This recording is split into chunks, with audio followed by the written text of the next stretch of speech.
M7, M8, M9, HTC 10.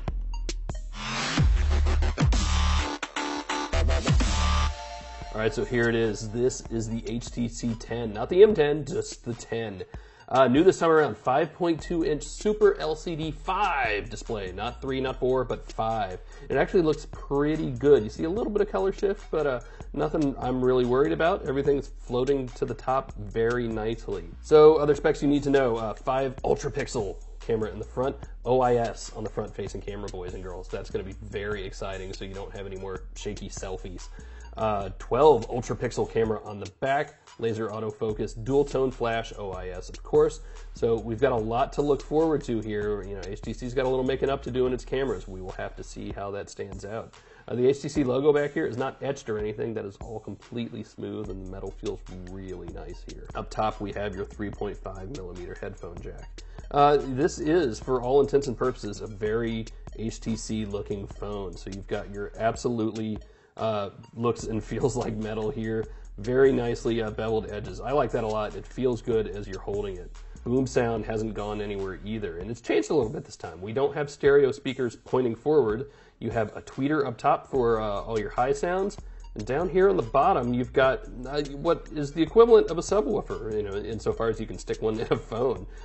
So subwoofers, if you know anything about them, they're kind of omnidirectional. They can point any direction and you still hear it. So this one's pointing straight down, and the high speaker is pointing straight out.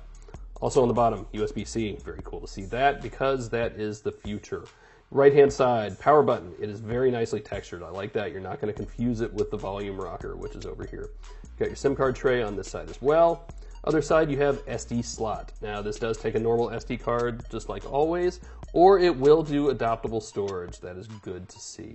This is HTC's new user interface as well. It is a new version of Sense, and it's actually very much pared down. You've got, well, a home screen, and you've got an app drawer, and you've got blink feed, and there it is. It's all hooked in. It looks really nice. They've done a nice job with this.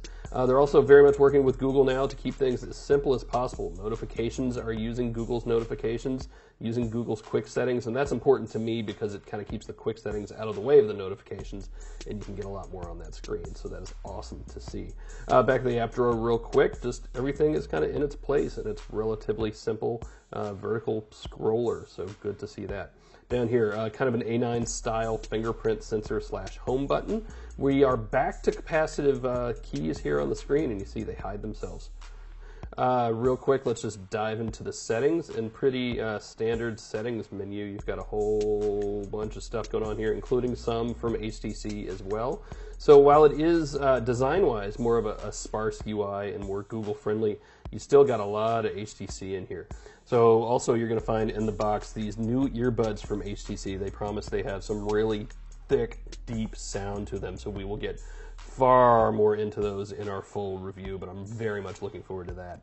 So we've had dot view cases in previous HTC phones. They've done a little different this time. You see it's still kind of your standard case on the back. Out front though, it gets really interesting. No more low resolution dots. So we're going to have a lot more on that in our full review coming up. So that's it for the HTC 10. We got so much more coming up in our full review, so stay tuned and be sure to subscribe.